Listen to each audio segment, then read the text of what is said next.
নমস্কার বন্ধুরা, ফ্যাশন এটিসিতে সবাইকে স্বাগত জানাচ্ছি। আমরা বাঙালিরা সবাই মাছ খেতে ভালোবাসি।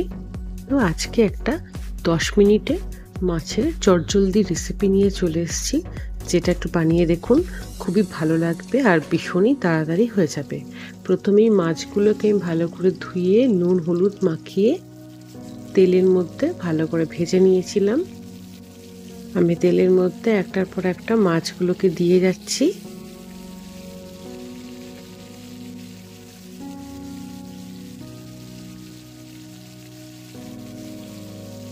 আমার সব কটা মাছ দেওয়া হয়ে গেছে। এবার আমি ভালো করে এক পিঠটা 1 থেকে 2 মিনিট ভেজে নেব।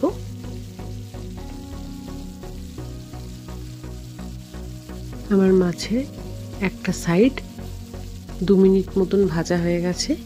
এবার আমি মাছটাকে আস্তে আস্তে উল্টে দেব।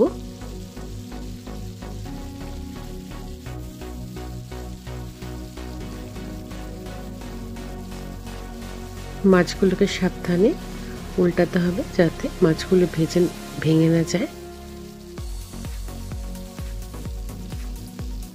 এই সাইডটা আরো 2 মিনিট মতন কড়া করে ভেজে নিতে হবে। আমার অলমোস্ট 5 মিনিট মতন ভাজা হয়ে গেছে। বেশ কড়া কড়া মাছগুলোকে আমি ভেজে নিয়েছি। এবার আমি তুলে নিচ্ছি একটা পাত্রের মধ্যে। আমার তোলা হয়ে গেছে একটা পাত্রের মধ্যে মাছগুলো। তারপর আমি তেলটাকে আরো একটু কমিয়ে নিয়েছিলাম।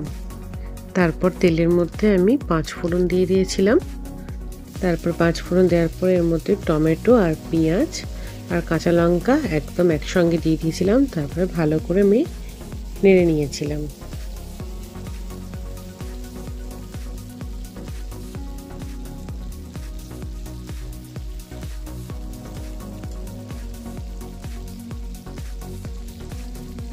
এরপর আমি এর মধ্যে নুন দিয়ে দিয়েছিলাম।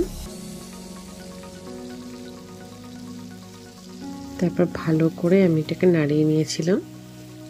টমেটোটা আর পেঁয়াজটাকে ভালো করে একটু ভাজা ভাজা করে ভাজতে হবে। দেখুন একটু ভাজা ভাজা করে অনেকটা ভাজা হয়ে এসছে। এটা ভীষণই একটা চটজলদি রেসিপি। যারা অফিসে বেরোন বা কাজে বেরোন তারা এই রেসিপিটা 10 মিনিটে অনায়াসে বানিয়ে খেয়ে কাজে বেরোতে পারবেন। আর এটা খেতেও খুব ভাল লাগে। এরপর আমি এর মধ্যে সর্ষের জল দিয়ে একসঙ্গে গুলে রেখেছিলাম। তারপর আমি ঢেলে দিয়েছিলাম। আস্তে আস্তে ফুটতে শুরু করছে। খেয়ে মাছের ঝাল খাবার থেকে এই রেসিপিটা বানিয়ে দেখবেন, খুব ভাল লাগবে, বেশ টেস্টিও খেতে লাগবে। ফুটে এসছে অনেকটা। এরপর আমি এর মধ্যে ভাজা মাছগুলো দিয়ে দিলাম।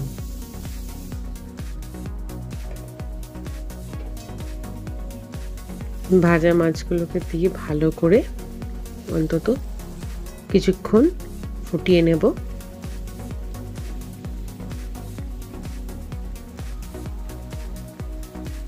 ভীষণই ভালো খেতে হয় আর খুবই হালকা হয়, ভীষণ স্পাইসি রান্নাটা নয়। আমি এখানে সাদা সর্ষে ব্যবহার করেছি।